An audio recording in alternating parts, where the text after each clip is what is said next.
Hinihintay pa ang toxicology report para malaman ang tunay na dahilan ng pagkasawi ng modelong si Gina Lima. Iniimbestigahan kung may kinalaman ang hinihinalang ilegal na drogang natagpuan sa bahay ng dati niyang nobyo na nasawi rin. Magbabalita si Ian Suyu. November 16, natagpo ang patay sa isang bahay sa Quezon City ang freelance model na si Gina Lima. Wala pang natutukoy na eksaktong cause of death, pero sa autopsy report, nakitaan ng pagbabago ang kanyang baga at puso.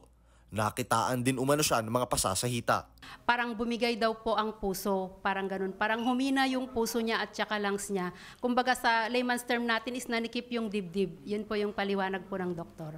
Makalipas ang 3 araw, natagpo ang ding patay sa parehong bahay ang dati niyang kasingtahang si Ivan Ronquillo. Isinugod siya sa ospital pero idineklarang dead on arrival.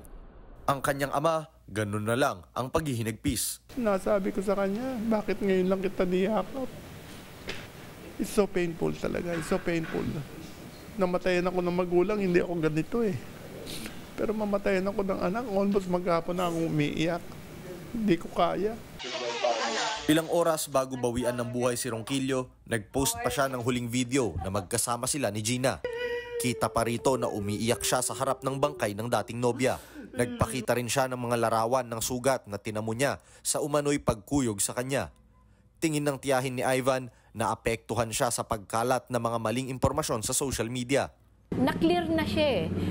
Walang foul play. From the start, alam namin na walang foul play dahil yung girl at saka si Ivan nagkabalikan, masaya sila. Ang pinakamasakit yun, yung nasasaktan na yung pamangking ko, binugbog pa siya. Napakaraming fake news na hindi ko akalain na mangyayari sa family namin. Sa ngayon ay patuloy pang hinihintay ang toxicology report na mas makapagbibigay linaw sa nangyari kay Lima, lalo't may mga nakitang hinihinalang droga sa bahay ni Ronquillo. May mga tablets po silang nakuha and yung marijuana kush. As of report ng crime laboratory kasi is tablets pa yung naka-indicate. So waiting po tayo sa result kung ano po yung mga yun. Kapatid para sa 1PH, Ian Suyu, News 5.